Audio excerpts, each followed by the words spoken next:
Hi, welcome to my bed and welcome to this bedtime show where it's my job to help you find calm and relax and share some ideas. And today I want to mostly talk about masculinity, about being a man. What does it mean to be a man nowadays? And a patron messaged me and gave me the idea to talk about this topic. And as I'm very interested in it and reading a lot about it, I thought, why not give it a try? And I want to say, I don't claim that I'm an authority on this. I'm not a psychologist or a therapist. However, I do read a lot about it and I think it's very interesting. So maybe I have something interesting to say. And also, obviously I could talk for days about this. It's a very, very broad topic. So I thought I would select the parts that I find most interesting and relevant and where I can find most substance. And also maybe as a disclaimer, some of the things I'm going to talk about might be a bit uncomfortable, not safe for work, not really that much though, but also, a bit controversial maybe. I don't do this on purpose for shock value, but just because I think it's important to talk about some taboo things as well. I think it's more interesting for me as well to go a bit deeper. So yeah, if you're down for it, I would say, let's start.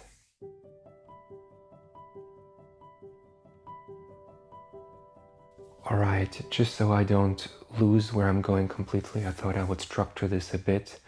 I wanted to first talk about the status quo of where we stand and where we see men and what the problems are as far as I see them and perceive them. And second of all, talk about specific areas that are especially relevant and painful to modern men, I feel. Namely, dating, relationships as a whole, careers and work. And then finally, I want to talk about some what to me healthy masculinity could look like, what some role models of mine are, and maybe give some kind of semblance of a recommendation of how this could be done, how being a man could be done, and how we can improve as men, because it's definitely the case, I think. Alright, I would say let's start off with the status quo. Where do we stand nowadays? I feel that maybe starting with a sentiment that I perceive, men as a whole don't really have the best PR nowadays. If you think of a man nowadays, you rarely think of like the wise man, the classy gentleman, the intelligent genius, or let's say the gentle boss of the family, the patriarch, the leader of a village, the king, the benevolent king. This seems to be an image of men of like fantasy books or the past, and it's rarely being represented in the media and real life, and maybe that's a good thing too.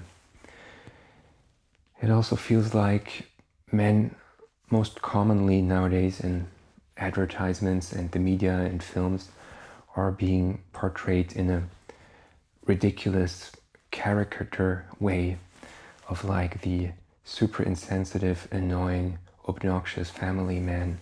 Let's say Peter Griffin, a Family Guy. Let's say the guy from American Dad, the father, Stan, I think. Randy from South Park. I know these are like comics, and also Homer Simpson, but then also maybe Joe Costanza or something in Seinfeld. I don't watch that much of this, but it seems that, also American Beauty or something, so many men are portrayed as these screwed up psychos or losers or failures, and it's a bit unfortunate, I feel. Opposed to that, it seems that, at least in Hollywood, women are portrayed as these perfect angelic beings. And I think historically also we've projected a lot of positive attributes, being kind, being loving, being gentle, being smart and tough, onto women. Rightfully so, I would say. But it seems to be a lot of characters are the Wonder Woman type, like the Mary Sue type, or just to take one example, like the Ghostbusters remake with an all-female cast. First of all, I think it's kind of strange that we feel like we have to redo it with just women, this iconic film. But then also all the women there portrayed there are not only super kick-ass and tough and can beat up everybody, but also are super smart and almost perfect without a flaw. And maybe that's because they're written by men, I'm not sure, but the contrast seems to be quite stark. It feels like if we think about men, there are like 4 archetypes that come to mind, which are a bit cliche and oversimplified, of course, and generalized, but there is the patriarch, asshole, powerful man, like the Donald Trump type, totally insensitive, screwing up everybody, cutthroat, Machiavellian. Then there is the evil, dangerous type, like the serial killer, the threat, the harasser, the predator. Then there is the total failure, fuck-up type, like the homeless, screwed up loser artist who doesn't get a grip on his life. And then I guess there's the normal, boring worker bee guy that women settle for. And it seems to be quite rare to really see men as like role models, gentle, wise men who incorporate a lot of the positive virtues and attributes that we as men kind of long for. I mean, there are the superhero movies which kind of have some of that, but it's kind of a grotesque caricature almost, it feels like to me. And yeah, I think I'm gonna talk about role models a bit later. But I think a big part of our problems as men, but also our frustration with men, comes from our fathers and our relationships to our fathers, which I don't want to delve too deep into, but most of, let's say, Generation X, even Generation Y and Z, our fathers were oftentimes absent, emotionally or completely absent because we were raised by single mothers, or if they weren't absent, we kind of wish they were absent because they were abusive or just we couldn't relate to them. Seeing our fathers as positive role models, I think that's very rare. I would say that's the minority of men, right? Seeing fathers interested in your hobbies, trying to start like an emotional conversation with you, encouraging you to open up, all that really rarely happened, and usually we saw the father as the one who disturbed like the peace and the harmony in the family, like maybe the guy who brought home the bread, but other than that, not really that much there. And I think this is why a lot of men even now writing movies are a bit frustrated with these fathers, but also were kind of screwed up by these fathers. And I have no doubt that the boomer fathers that we have had in turn pretty effed up fathers themselves. I mean, those were the really traditional fathers who grew up in still the 1800s sometimes. Many of them went to wars and probably still hit their children and so on. So I guess in some way we can be grateful for our pretty absent fathers, but still it would be nice to have a bit more there, right? And also, it's pretty obvious studying these things that fathers play a very important role in how you develop, how your mental health turns out, how you're able to navigate life, especially if you're a male. And males from single mothers, being raised by single mothers without a father, have so many more problems later on in life, be it incarceration, drug use, mental health, everything kind of gets worse. So that's very unfortunate, obviously.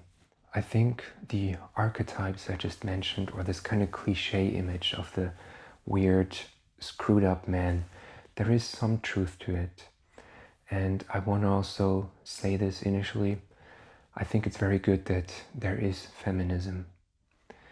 I think this was very important, and I'm very glad that women got liberated and they have the freedoms they have now to choose more in many parts of the world how they want to live and if they want to start a family or if they want to have a career or not. I think that's beautiful. And also I think there is some truth to the sentiment that toxic masculinity does exist to some extent, and the patriarchy did exist and maybe still does exist in many parts, and that it's not only harmful to women, but that it's also very harmful to men, or that it can be very harmful to men. Because this view of the patriarchy and the man has to be like the boss of the family and the tough guy is very damaging to men as well, who don't want to comply to this. It kind of restricts men in a very narrow corridor of allowed behaviors, allowed emotions, allowed ways of living, and I think that's very damaging and toxic. So I think it's good that we are able to liberate ourselves from this. But then again, the question remains, are we really liberated from it already, or is it kind of still remaining in many parts? And I'm going to talk about this later as well. And yeah, I gotta say, I can fully understand if women say, what the hell is wrong with men? Because just looking objectively at what's going on, who's committing most of the violent crime, also against other men, of course, but who does it? It's men, right? What about the crazy CEOs who exploit the world and become billionaires but destroy our environment and exploit people? It's mostly men. Most crazy dictators and warlords, men. Rapists, men mostly. Obviously there's also the other way around. I don't want to just say that doesn't exist, but there's so many men who just go crazy and lash out. So much drug abuse, the homelessness problem. It's insane if you look at the whole picture and then you think, what the hell is wrong with men? And I can fully empathize with women saying, hey, I'm kind of tired of men entirely. And we have to change men as they are. But then I think also feminism, it might go a bit too far if you say it in a generalized fashion, like all men are trash, or I don't know, just moving the goalpost with everything that is toxic and harassment, like just looking at a woman is harassment, or how are you even supposed to talk to a woman if everything is forbidden and rape, just talking to a woman apparently. So I think it's great that we talk about these things, and it's very legitimate. At the same time, I also feel like the pendulum might be swinging a bit too far into the one direction in certain small niches, I guess, of the world. But in general, I still think we have a long way to go when it comes to female rights. But I think we still have to look at male rights too, I guess, or male health and mental health and well-being, because I feel that this is being overlooked, unfortunately, in many parts of the mainstream discourse and the funding, and it's unfortunate, I think. And also you can't forget that I just listed all the evil rapists and evil CEOs and the aggressive men, but there's also this much bigger part of the male population which isn't evil and aggressive in any way, but just is failing by all objective standards, like those depressed men, all those drug addicts, all those millions of homeless people. A lot of them are male. The majority of them are male, right? How many men in all of the world, let's say in Russia or something, drink themselves to their grave, their early grave? How many men just work themselves to an early death because they have a heart failure or something, too much stress? How many men are very emotional but have to, kind of burrow it into drug abuse and they don't get much help, right? There's so many men who kind of seem to be forgotten by society, and we don't want to really look at them. We don't want to really look under the rug of all the males who just are unloved, undesired, kind of failing by our Western objective standards. And they don't really seem to have a lobby, like who's really caring for them? Who's really speaking up for them? not that much people, right? And even though I know very well that it's not a nice topic, I think you do have to look at suicides as well. And if you look at the world as a whole, and most societies, you see men are 3 to 4 times more likely to commit suicide than women. Women try it more often apparently, but men are just more effective at it, it seems. And that's very sad, and I think it reflects on a lack of coping mechanisms that are healthy, a lack of social support systems, a lack of institutional support, which I think is very unfortunate, but it's very real as well, and you can't just deny that.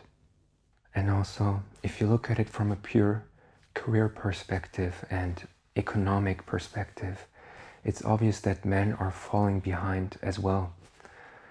There's so many men who just drop out of school and college.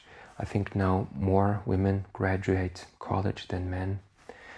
And in so many companies, even the traditional career paths, there seem to be more and more men dropping out and kind of opting out, and women rising to the top more and more, which is a good thing. But then again, what about those men who fail and who just end up, I don't know, what's happening with those men? Are they able to live a happy and content life without being successful in the material sense? It's not so easy, right?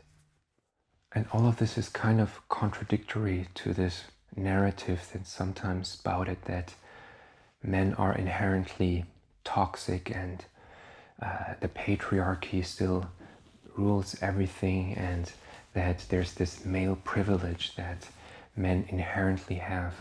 That exists to a certain extent, sure. And I don't want to deny at all that historically men have created a world and society where they were the bosses of families and of corporations and organizations. And that can be a good thing, but we also have to look objectively at where do men stand now and what does the trajectory look like, because it doesn't look that good, I think. What's the reason for men being so crazy, being so dangerous, being so taking so many risks, taking so many drugs, screwing up everything, being aggressive, being so passive, opting out of society, all of these trends? What's the reason for that?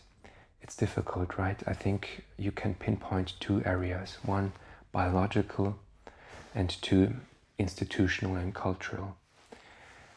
1, biological, I know, the evil B word. There are countless studies showing that men are built a bit different in the sense that their IQ and also all traits basically are a bit less normal distributed. For women, it's a bit more normal distributed. That means most women are pretty normal and well-adjusted. For men, there are higher amount of men on the fringes, on both ends. There are more super high IQ men, super strong men, but also there are more super crazy men, super depressed men, super psychopath men, and that applies to every personality trait you can have. And then also there are some pretty stable differences in the genders and sexes, namely risk tolerance, for instance, or let's say just harmony orientation. Men seem to be more confrontational on average, even though I'm not at all. And certain other characteristics that are definitely there. It's just reality that men have on average 10 times more testosterone than women. The numbers are decreasing because of plastics and so on, but still, this testosterone does have an effect on many things. There's enough studies, even with women transitioning to males or males transitioning to women, can explain pretty well how their outlook on life has completely changed while taking hormones. And this does have a very pronounced effect. Okay, that's biological. It's very hard to change that, and it's a gradual process. And then to institutional and cultural, I think this is where we can change some things, and some injustices do exist. And there are some groups like the men's rights activists, which kind of have a bad reputation, but they do have some legitimate arguments, I would say. For instance, that the school system isn't really made for boys, that it's basically designed for compliance and obedience. Most teachers are females, actually, so they don't really have somebody to relate to. There's not enough playtime, not enough movement.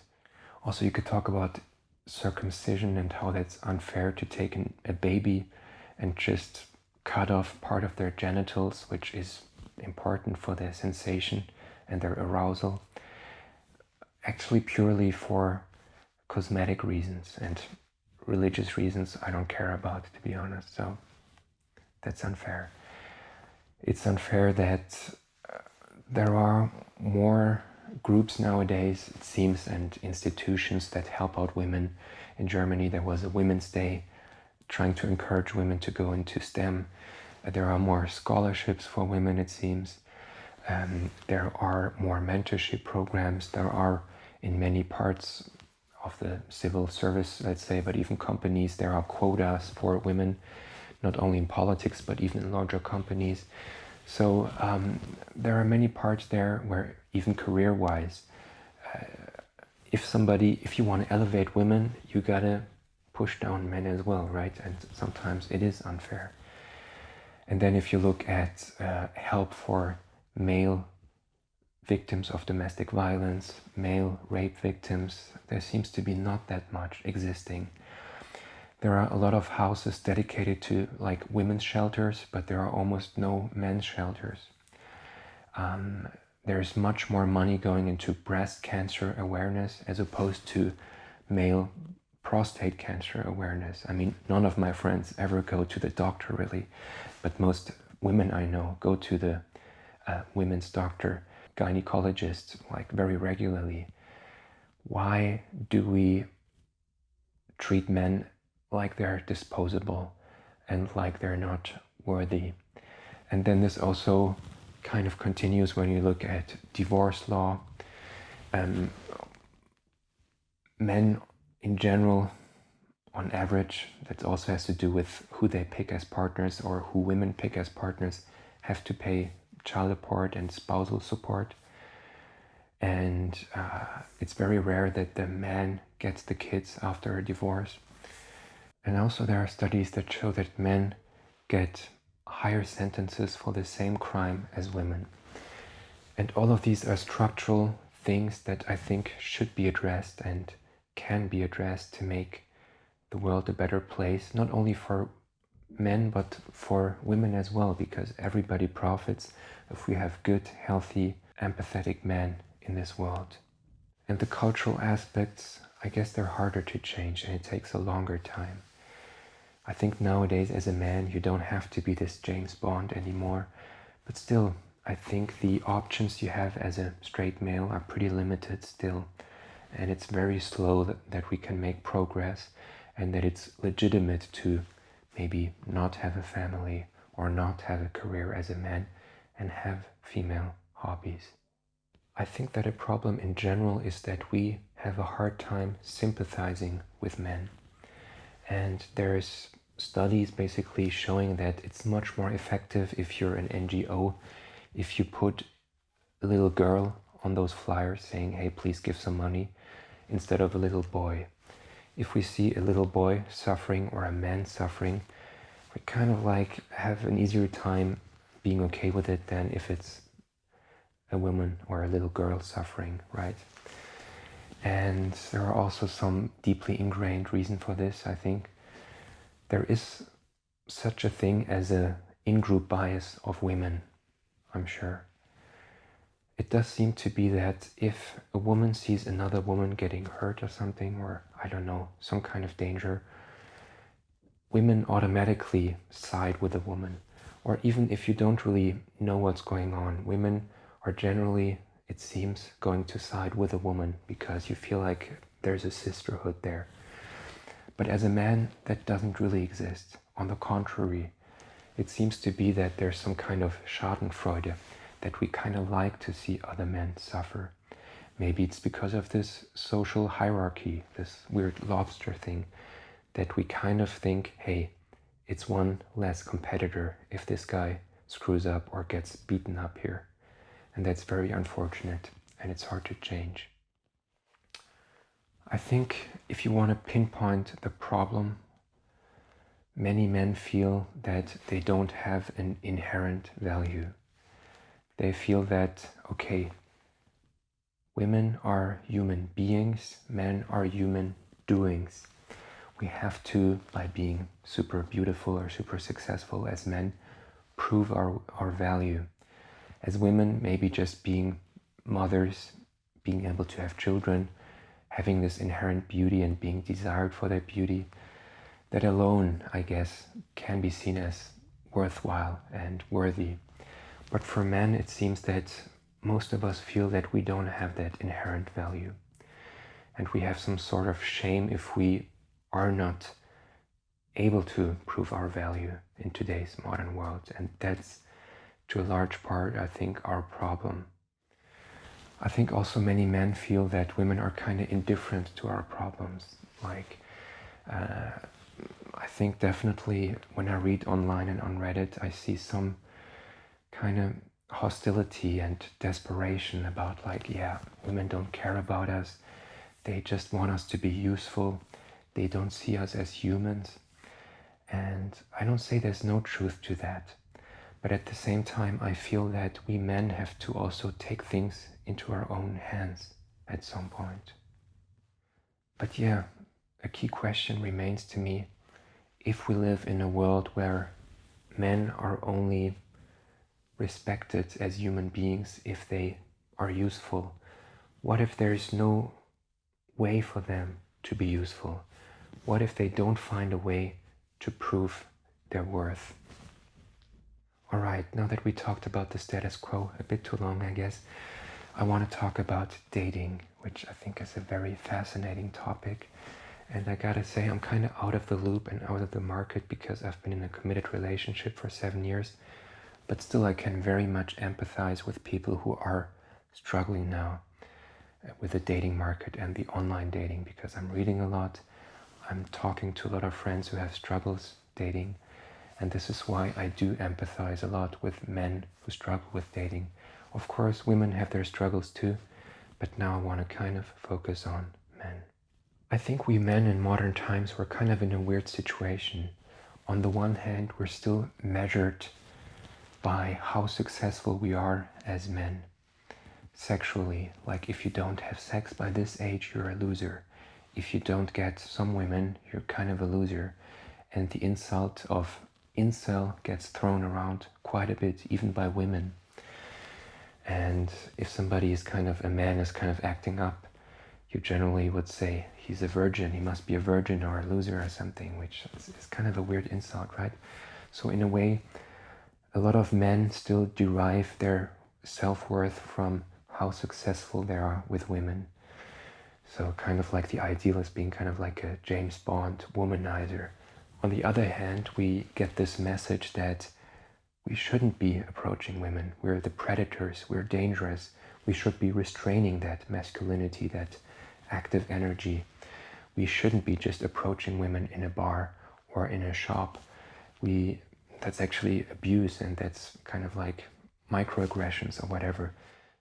We don't want to really see the expression of male sexuality. We kind of want to push it down.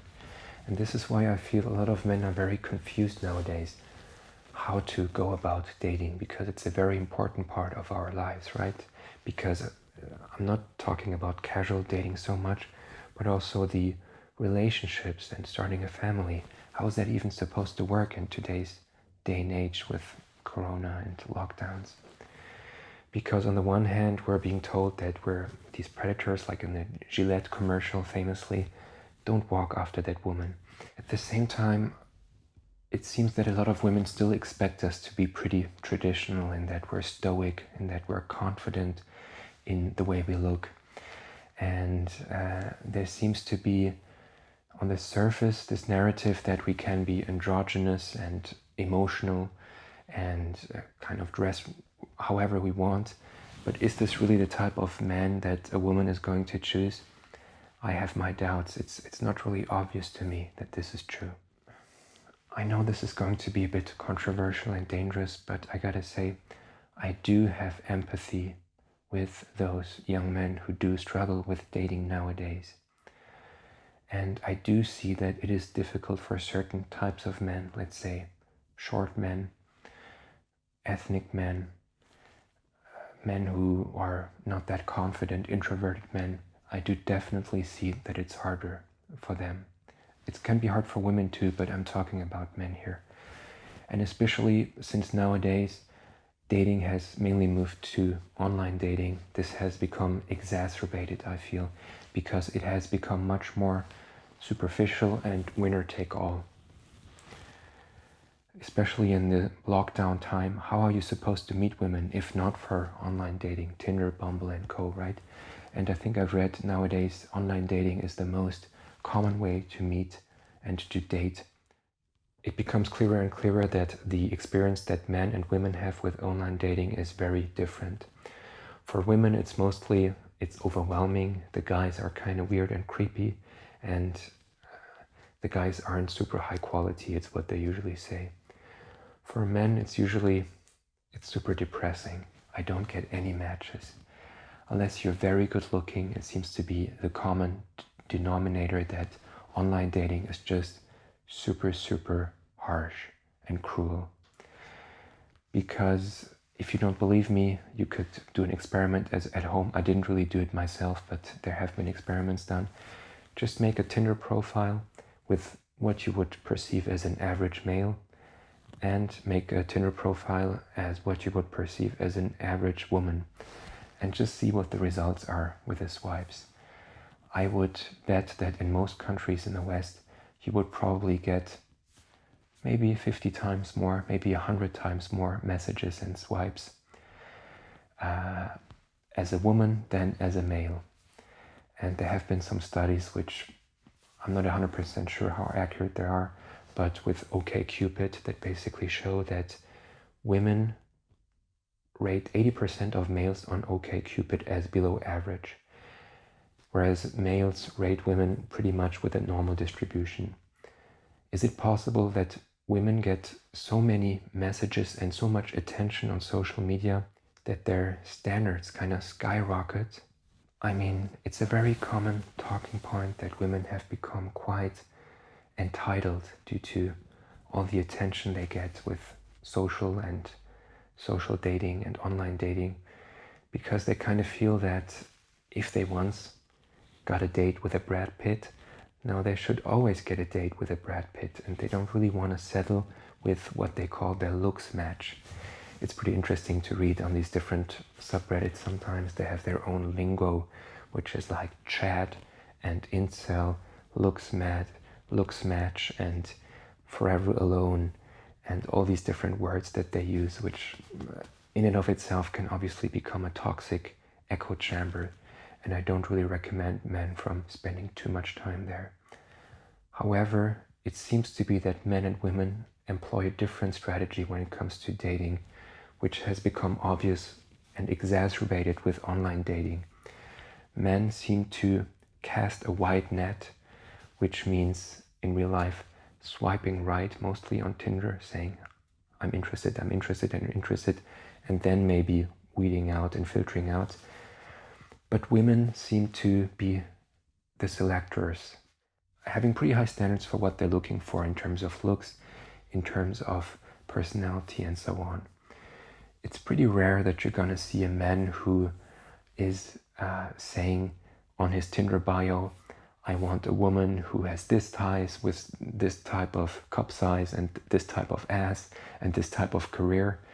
But it's quite common for women putting this into their bio, like he has to be 6 foot tall, he has to make this much money, and so on. So I do understand a lot of men saying, what the hell is this? I can't meet these unrealistic standards. How the hell am I ever going to find a partner if the standards are so high that I can't meet them?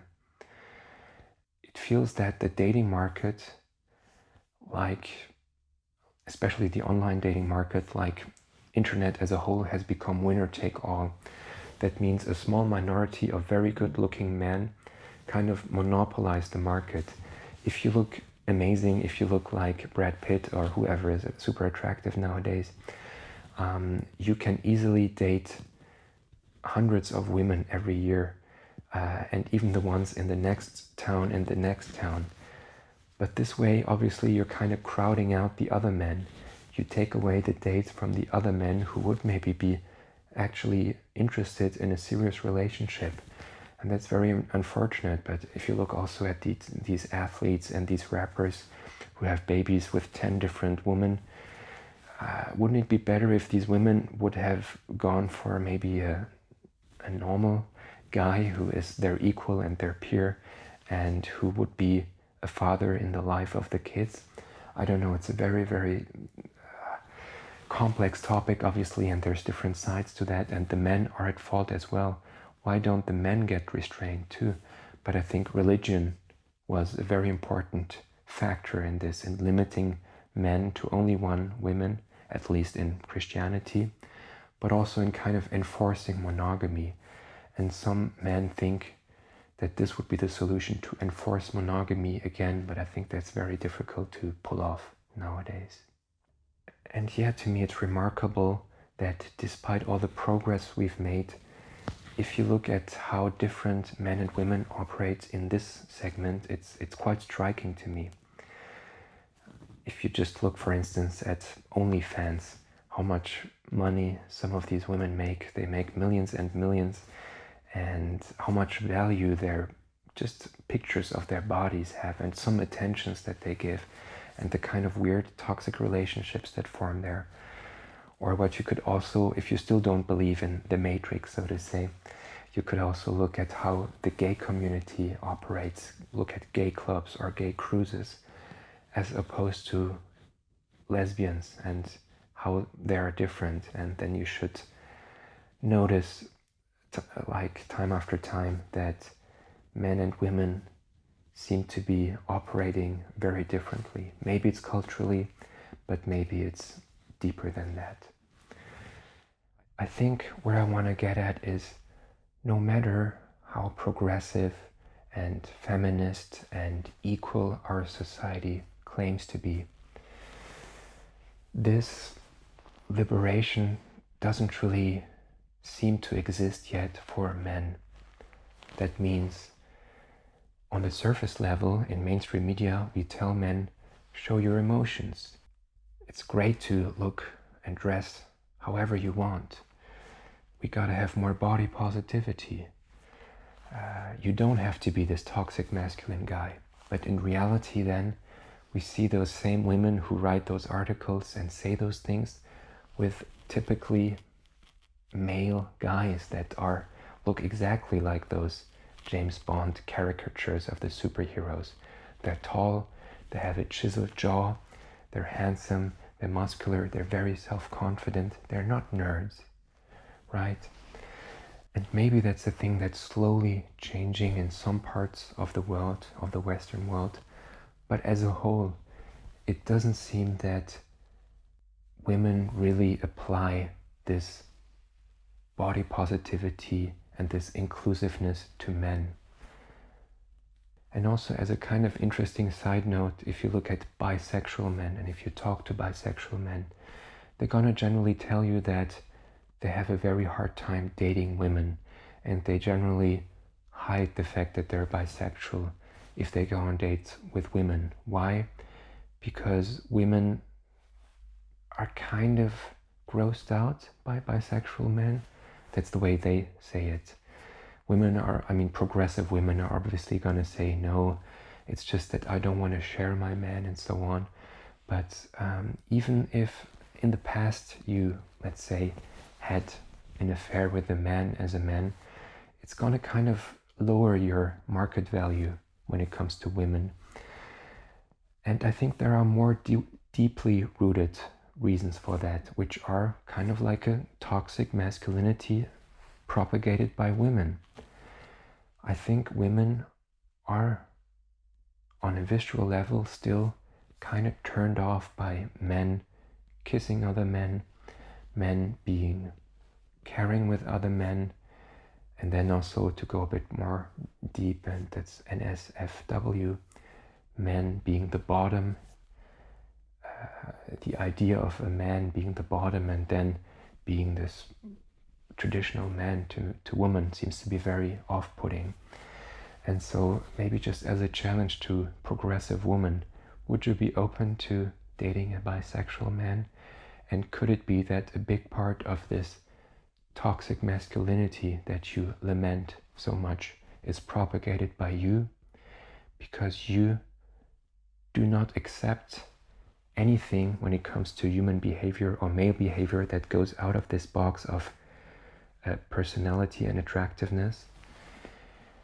Because looking at the behavior on the dating market and online dating, it seems to be men have a bit of a wider, or actually maybe a significantly have a wider acceptance of different body types, of different personality types. As a man, it seems to be quite rare to dismiss a woman because she doesn't have a super great career or because she isn't super funny.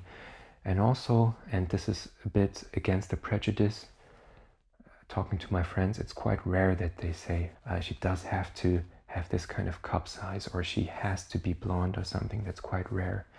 So I think we seem to be quite tolerant as men. We just want to have somebody who loves us and that we find kind of attractive. Is the same true for women? I think there's the intuition that this is not true, that women actually have a narrower window of what they find attractive in men in terms of height and what their face looks like and even race maybe, and a narrower window in terms of personality traits. They have to be confident, self-confident, they have to be funny, they have to be happy, they have to be have a good career. Nobody really wants a depressed guy. Nobody wants a guy who is effeminate. Nobody wants a guy who is kind of bisexual, right? I mean, some women do, right? But the way I said it now was a bit, I guess, populistic. At the same time, I think there might be some truth to that, and I do understand some men being a bit bitter in this regard. So I guess, what's the solution? If I had a son, a teenage son, I think the first thing I would tell him is, first of all, don't believe that you're not worthy if you are not successful with women. I know it's hard, but try to emancipate yourself from this crazy idea that you're not a real man if you don't sleep with women. That's nonsense. And also, you should be able to be confident in who you are and in your own skin and develop your own hobbies, your own friendships, your own work that you enjoy. And then later on, you can think about women.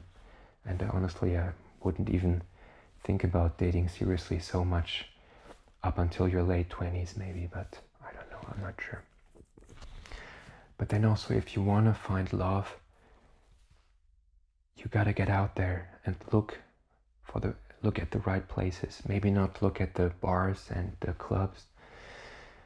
Effectively, it still is a numbers game. You have to create situations where you can meet women in your life. And then also what I would tell them is, don't look for the hottest woman or the craziest woman. Look for one that really genuinely is into you. That's the prime indicator. Look for one who really seems to love you.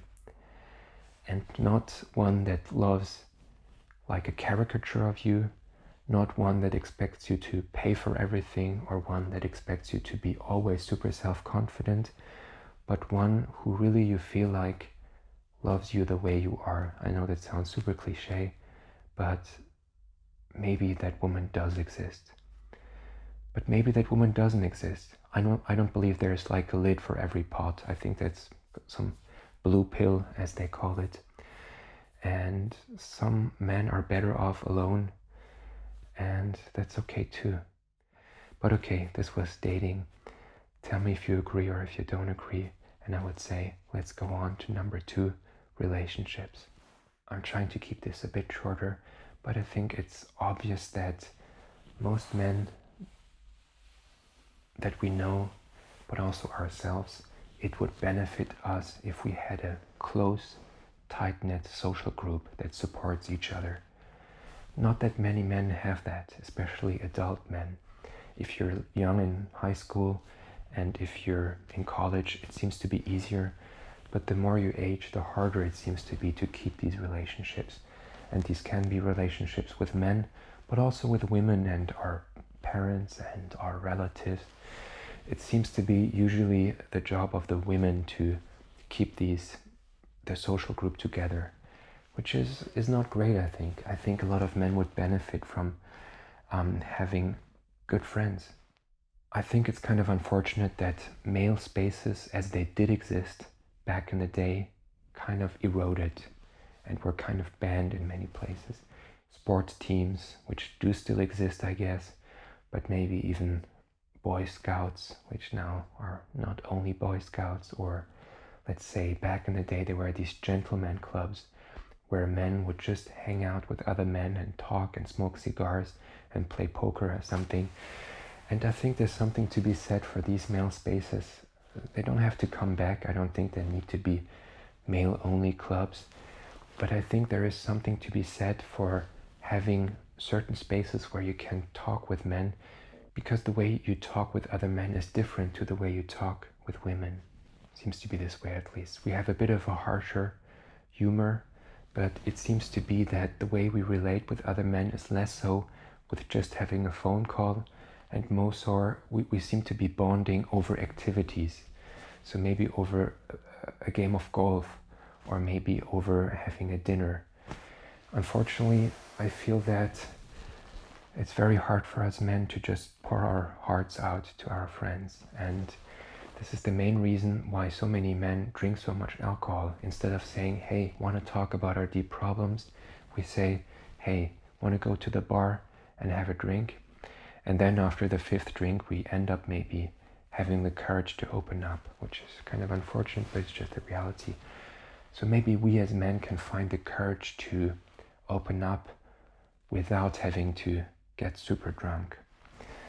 And maybe we don't even have to open up. Maybe it's just us hanging out with men and making jokes, or playing a game of tennis or golf or whatever, that allows us to feel that, hey, I'm okay in my social group, and maybe this is actually kind of like chicken soup for our soul, so to say, to be with men that we like to be around, that have a good heart, and to just be ourselves. And then if we want to talk about personal stuff, we can talk about it, sure. I think definitely we as men should take better care of our relationships, because that's one of the most common regrets that dying people have. I didn't take care of my relationships and my friendships, and I kind of lost them out of sight, which men seem to be not that great at, and we should get better at that. I think it's quite unfortunate that we have such a hard time in supporting each other and having each other's back as men. Is this cultural? Is this something we learned, or is this something more deeply ingrained into us? It's hard to say, right? But what I do know is that in some rare moments, there might have been some MDMA involved. I do remember some very rare moments where this kind of shell that surrounds my heart was gone, and it felt so amazing to just be able to connect with men and to just talk to them. And suddenly, when these moments happen, which are very rare, there is like a dam is broken. There's an outpouring of emotions sometimes, and it seems that these emotions, we can't really put them anywhere. And I think a lot of men try to put them on their wives and their partners, but it doesn't seem to really work, and we shouldn't be, I guess, using our partners as emotional tampons too much. But then again, there's something to be said about women finding this kind of unattractive for men to be too emotional. So I think we as men have to learn to get rid of these shells out of that surround our hearts, this armor that surrounds our hearts. And I think that's very hard, and I don't exactly know how to do it, and maybe it's too late almost, and we're too screwed up for that. But I do remember a few rare moments where this has gone, and maybe it's really necessary to take, I don't know, mushrooms or something to get to that place where you don't see that barrier. Because usually when you try to open up to other men, it's kind of awkward. It's kind of like shameful. I shouldn't be doing that. And I wonder where that comes from, but it does exist, and it's unfortunate. And maybe this is something we should be cultivating more. And I think it's kind of also rooted in that anti-gay thing that we get so bombarded with as kids, and as we're teenagers. Everything we do, it's kind of like try to not appear gay. I mean, just being alone with a guy and talking, that alone could be labeled as gay, which is so sad and unfortunate. And it hasn't always been this way, and I think there are cultures which are more or less homophobic in this way, but we as men seem to be very bad at propping each other up and getting rid of these barriers, and maybe we can learn something from other men. But again, I think what we need to do as men is to value our relationships more and take better care of these relationships, and also finding people who have a good heart, who you can really talk to and who will listen to you. I think those men and women are quite rare, but they do exist. All right. Before I talk too much, I want to talk just briefly about careers as well. I feel that men in the past have identified very much with their careers. If you ask the man back in the day, who are you? They would say, I'm a miller, or I'm a salesman. But nowadays, as we either lose our jobs or don't have these great jobs anymore, it's hard for us to feel proud of something, because we still have that feeling inside of us that we're not worth anything if we don't provide anything useful to society. What if we can't find anything where we can be of use to others?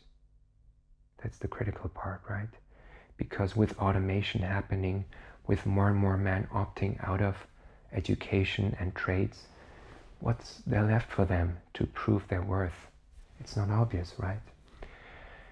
And it's also not obvious how men can relate to women in the corporate world, right? Because it's a pretty new phenomenon that you have female peers and female bosses. And with other males, we're kind of used that it's kind of competitive, but then again, we're able to drink a beer in the evening, even if it was kind of harsh. But how does it work with women? It's not so obvious, right? And then you're kind of walking on eggshells when it comes to saying something inappropriate. And it's definitely kind of tough. And I think we men have to find a way to find our self-worth outside of careers as well. If we have a career that's very fulfilling and where we have a great status, that's fine. But a lot of men don't have that, right? And there's a lot of women who are more successful than us. How can we cope with that? And I would also invite women to be a bit more open to starting relationships with men who don't have this prestigious career, because usually women go for men that have a higher status. So it goes both ways, right? All right, now I talked a pretty long time about what it's like to be a man and what the struggles are, and I didn't talk enough about an outlook about where we could be going, where we should be going. I think the status quo is pretty clear. Men as a whole are in a bad spot, I feel. We're struggling, and it seems to get worse. Dating is tough, careers are tough, we don't really have that much of a support system.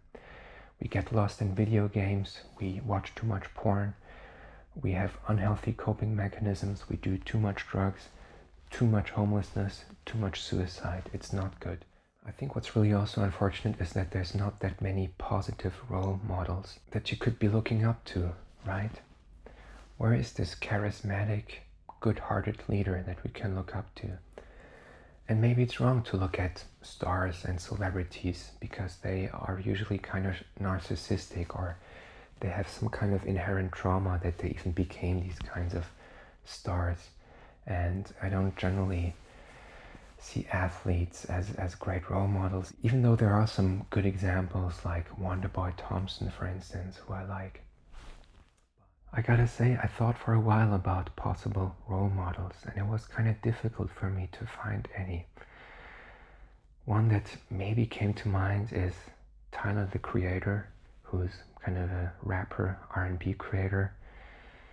I think his music is nice, and he's kind of controversial too, and he's completely different to me because he's very out there and crazy and all over the place, kind of ADHD too though.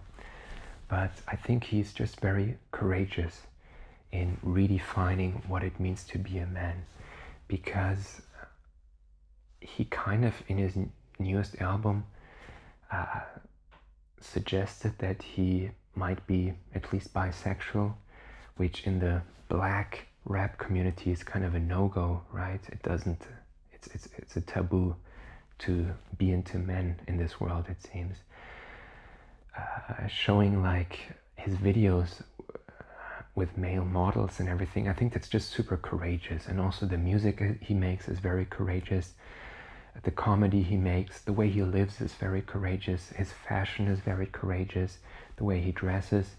I think just unapologetically being who you want to be. I think he's a great role model for that. Okay, number 2 maybe would be Derek Sivers, who I don't know that much about, but I read his blog, and he's the founder of CD Baby. He was outwardly successful, but especially what he did afterwards I find quite fascinating. He has some interviews with Tim Ferriss too, and just the way he sees the world, very pragmatic, but also very open to new experiences. He teaches himself new skills all the time. He actually sold his company CD Baby, and then I think he had some money, but I think it's just fascinating the way he sees the world. I think he now has a kid. I think he might be living in New Zealand. He just does his thing. He focuses on raising his kid. I think he sometimes isn't active on social media at all. I think in general he's not super out there, but he's sharing his ideas. He seems to have a great heart. He seems to be very much about honesty and transparency and simplicity. He doesn't love to monetize everything. And for instance, now, I think recently, he sold some books and he made like $200,000, $300,000. But he basically said, I don't need more money, and this is why I'm gonna give all of it to charity. I think that's also so courageous and awesome, and just, he's very intelligent. Probably he has some demons too, but he's able to just use them in a productive way. And in a similar vein, I think number 3 is Tim Ferriss. And you might think, oh, he's kind of weird, and he's kind of this self-optimization guy. He's a marketing guy. He's full of BS. But I think that's wrong and one-sided. He might have been that persona back in the day, but just looking at his development from like a Silicon Valley salesman to the 4-hour work week guy, and now to being somebody who went to many dark valleys, to being a great podcaster now, and just carving his own life is very inspiring to me. Many things he was the first to do them, right? There was no 4-hour work week guy really who was like him. And also all these self-experiments. There was a phase that now he basically says, I don't do that so much anymore. I don't want to be perfect anymore. I don't want to push myself so much all the time to be perfect. The self-optimization, there are limits to that. And now it seems to be transformed into more of a self-love, self-compassion. And I mean, his podcast have given me so many great ideas and insights, and have introduced me to so many great thinkers that I'm very grateful to him. and also his recent development with him opening up with childhood sexual abuse. And I think this is very courageous, and it also kind of shines a light on how he always pushed himself with his martial arts career, with his self-optimization, with his perfectionism, and then him kind of breaking down, and maybe he's still kind of in that phase. I don't know if he fully recovered from that deep, deep trauma, and he was suicidal at some point too. I think somebody like that who went to difficult times too, and who is a deep thinker, who has his demons, who isn't just a perfectly good-looking guy who has all the good things happening to him and just gets born rich. I think it's very relatable to me, and it's the way he approaches life, carving out his own life, moving to Austin there, being smart about the way he designs his life, but also kind of being open about psychedelics, being at the forefront of psychedelics research, being very honest about his own demons. I think that's beautiful. I think that's, to me, a role model. Somebody who grew very much in recent years, as far as I'm concerned.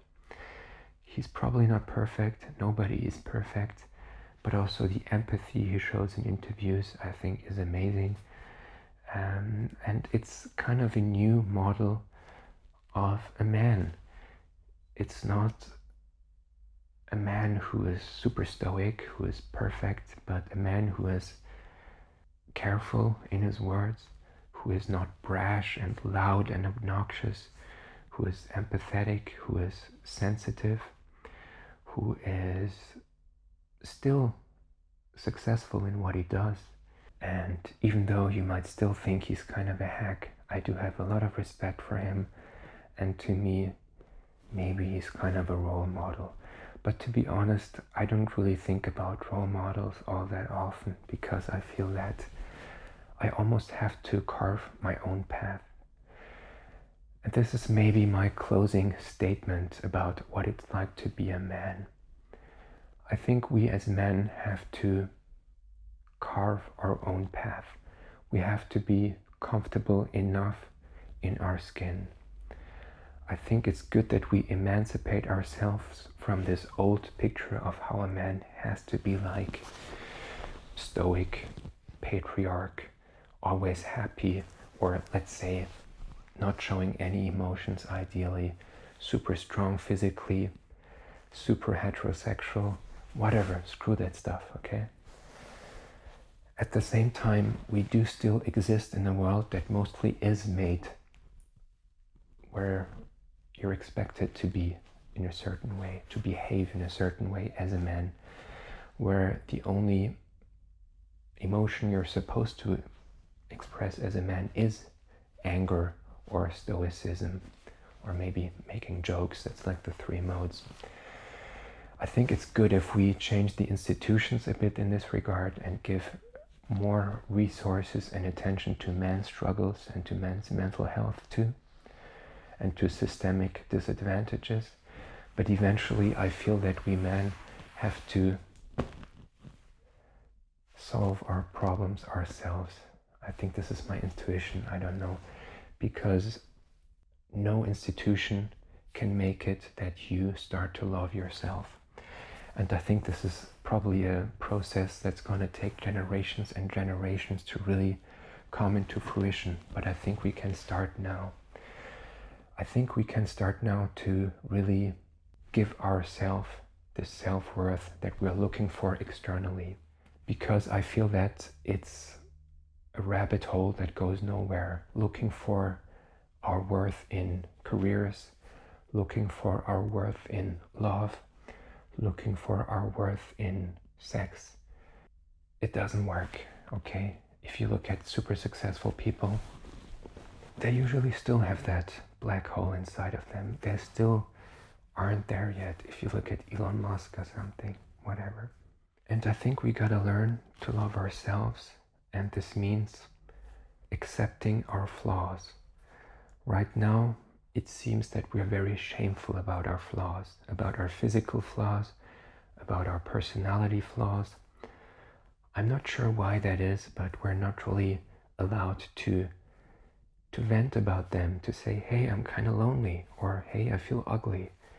There seems to be no real outlet for that, and that's unfortunate, and maybe we can create that.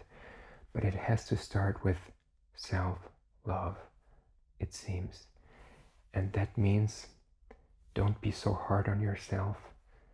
Start accepting the way you look, your personality with all your flaws, and your true nature, because I think we do have a true nature.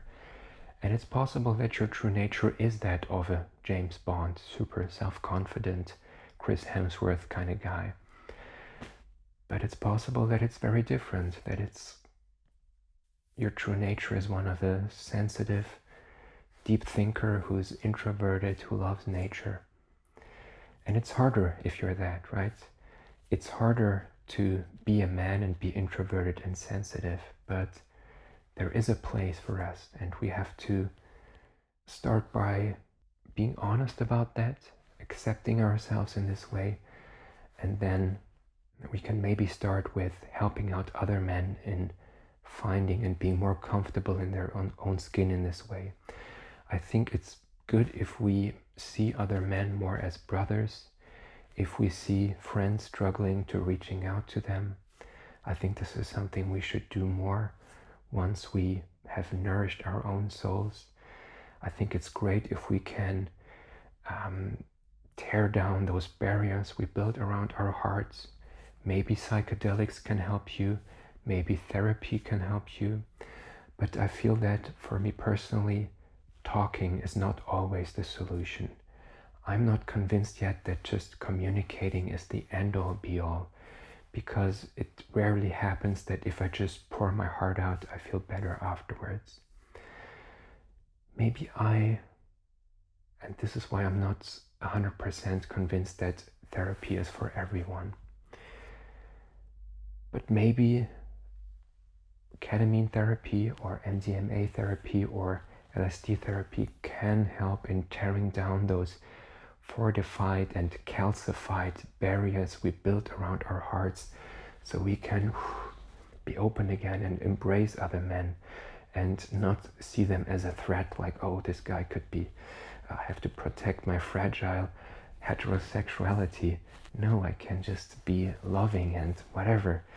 If I'm scared of becoming gay, then maybe I'm not really heterosexual. Who the hell cares? I talked about so many things, and I did kind of go into rants again, but I would be super interested in your opinion in what being a man means to you nowadays. What I want to emphasize again is I have a lot of empathy for you if you're struggling as a man with mental health, if you feel like nobody's really listening to you, if you feel like you're never gonna be loved, and if you don't bring to the table what women find attractive. I think there is definitely a double standard when it comes to what women claim to find attractive, namely a sensitive, loving guy who's not too much of a macho, and who those women eventually chose as their partner. And still, I think there is hope. I think there is something to be said for not going into these echo chambers of pity and hatred and us versus them. I think it's more healthy to find more uplifting stuff, and it's not the same for everybody. And I think those standard recommendations like just live, bro, or just communicate, bro, it's nonsense. It's too simplistic, right? It's a bigger thing. But if you can find ways to nourish your soul, and you're gonna notice what nourishes kind of your soul, do more of that. And I think most of us men, we know what's good for us, right? But we don't do it. We don't do like the self-care regimen. We don't do the workout sometimes. We eat crap, we get super drunk. We don't do what really makes us feel good and that really nourishes our soul. Why? Because I feel that still a part of us feels that we're not worth it.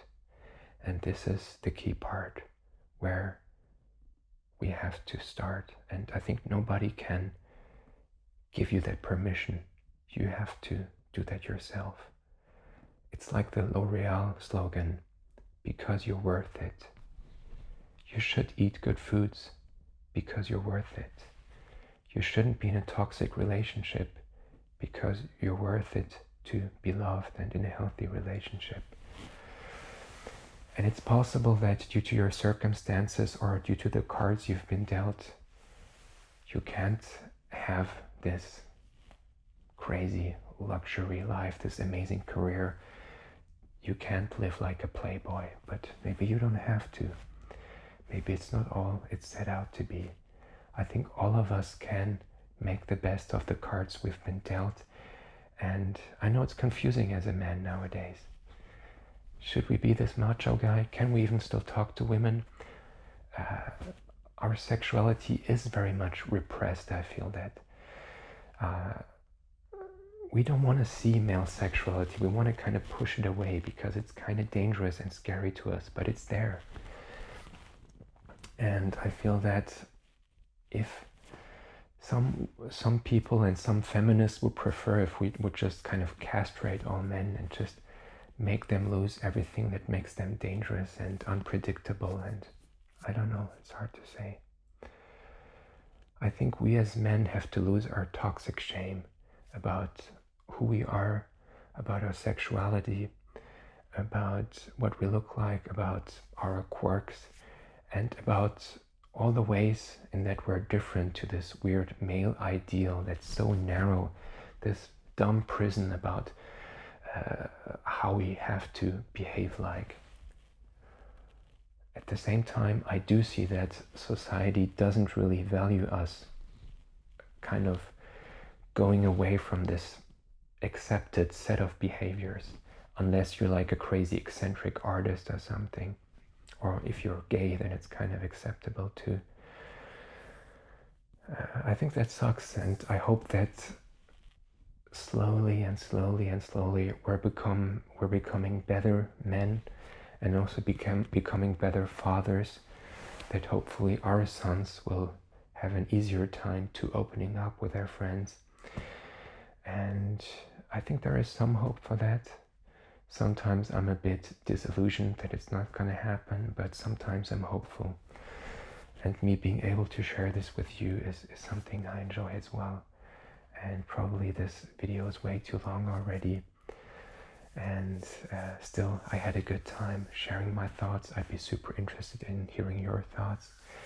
And if you want to hear these bedtime shows and my ideas more often, feel free to check out my Patreon, where I have these bedtime shows on a weekly basis, and also some great ASMR and unintentional ASMR recommendations, and some other great bonuses which you can find there. I'm gonna link it in the description. It's patreon.com/findcalm. And thank you so much. Now I feel like I'm kind of empty because I emptied out my thoughts. There's of course a millions of other avenues I could have gone down to, but I would enjoy maybe talking about them in a future episode, because this becomes too long otherwise.